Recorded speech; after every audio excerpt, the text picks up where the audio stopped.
নমস্কার বন্ধুরা, আবার চলে এসেছি দুই দিদি রান্না করে। তো আজকে রান্না করছি একটা ইউনিক রান্না বললেও চলে, নতুনত্ব, একটু আমার কাছে নতুনত্ব, তো আপনাদের কাছে হয়তো পুরানা হতে পারে।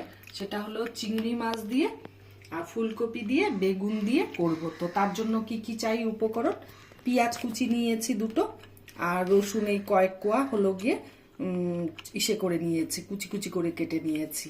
আর মশলা লাগবে হলো গিয়ে এখানে টোটাল মশলা আছে 1 চামচ, একটু হলুদের গুঁড়ো, একটু কাশ্মীরি লঙ্কার গুঁড়ো, একটু আদা বাটা, একটু জিরে বাটা, একটু ধনে বাটা, এই হলো মশলা। বেগুন এইভাবে ডুমো ডুমো করে কেটে নিয়েছি, ফুলকপিটাকে ভাপিয়ে নিয়েছি এরকম বড় বড় করে, আর লাগবে কাজু বাটা, পোস্ত বাটা আর মগজ বাটা, আর লাস্টে লাগবে হলো গিয়ে একটু গরম মশলার গুঁড়ো। তো এই সাধারণ মশলা দিয়ে আমি রান্নাটা করব। তো কিভাবে করছি পাশে থাকুন, দেখতে থাকুন।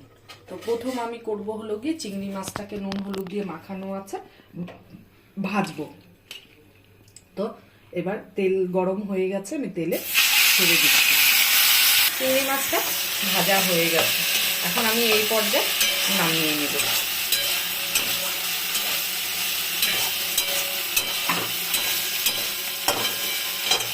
এখানে 250 চিংড়ি মাছ, না 300 চিংড়ি মাছ। এখানে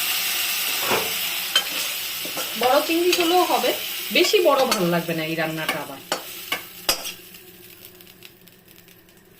এখন এটার মধ্যে একটু জল দিব, এই জলটাই আমার কাজে লাগবে পরে।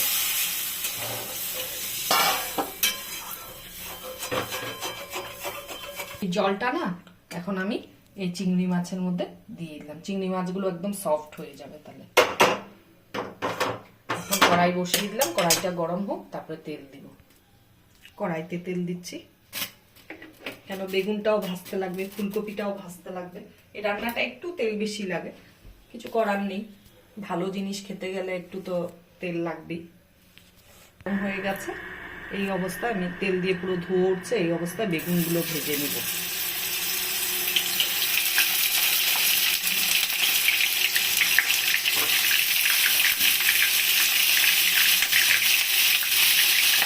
একখানা বেগুন দিয়ে দিই,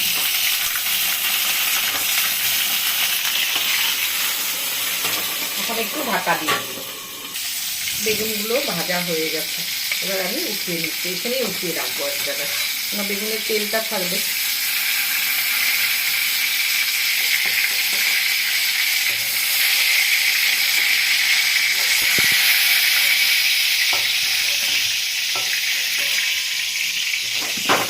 ওই একই তেলে আবার আমি ফুলকপিটা ভাজবো।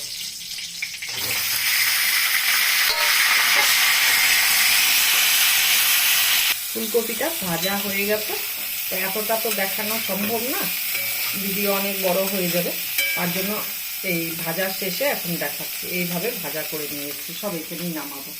একটু সেদ্ধ করে নিয়েছিলাম, কিছু কিছু ফুলকপিগুলো ভেঙে গেছে।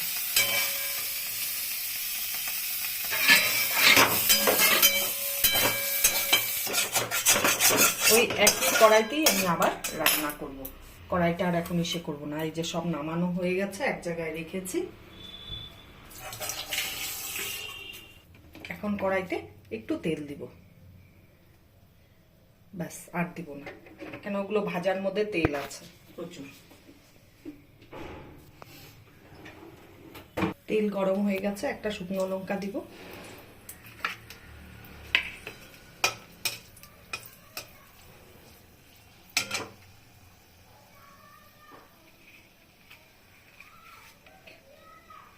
এখন রসুন ফোড়নটা দিয়ে দিব।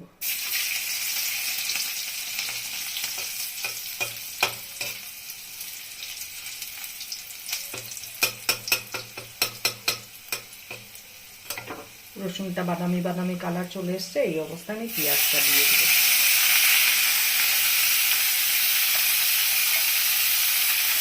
এখন পেঁয়াজটা ভালো করে ভাজবো আমি।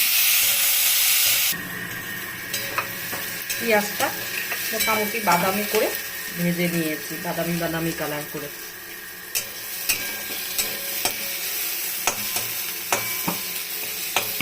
এখন এই অবস্থা এই মশলাগুলো সব দিব একসাথে, দিয়ে একটু নাড়াচাড়া করব।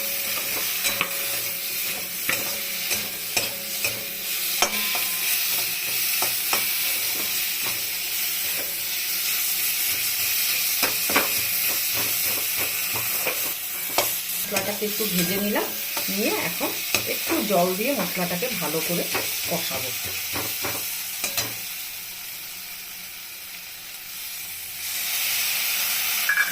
এখন মশলাটা একদম গ্যাস সিম করে দিয়ে মশলাটাকে ভালো করে কষাবো খুব সুন্দর করে। মশলাটা প্রায় ভাজা হয়ে গেছে। এই অবস্থায় এখন আমি এই যে পোস্ত বাটা, কাজু বাটা, মগজ বাটাটা দিয়ে দেবো, দিয়ে আরেকটু কষাবো।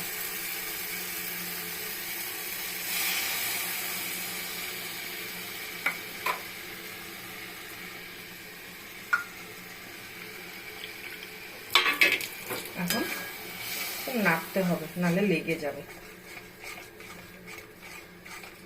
কাজু আছে না, কাজুর জন্য লেগে যাবে।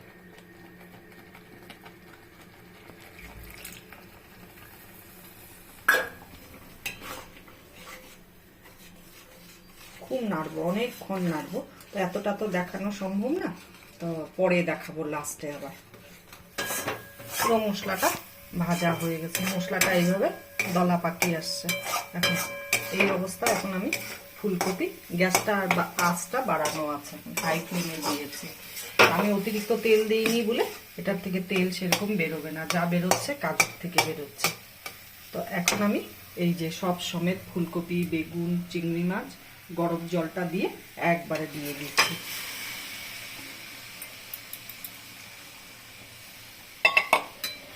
এখন একটা ফুটান দিব ভালো করে, কেন জলটা ফুটানো আছে, বেশি ফুটাতে হবে না, এটা একটু মাখো মাখো একদম হবে।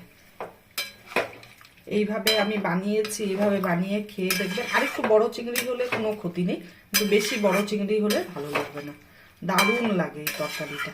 একটু এখন আমি ঢাকা দিয়ে দিব, দিয়ে ব্যাস একটু ফুটবে, তারপরে নামিয়ে দিব। রান্নাটা 99% হয়ে গেছে। রান্নাটা হয়ে গেছে, এখন আমি একটু গরম মশলার গুঁড়ো দিচ্ছি, দিয়ে নাড়িয়ে চাড়িয়ে নামিয়ে ফেলবো এবার। তো কেমন লাগলো আমার রান্নাটা আপনারা কমেন্ট করে প্লিজ বলবেন।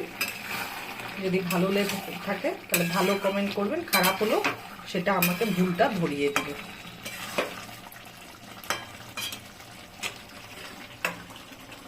গ্যাস অফ করে দিচ্ছি,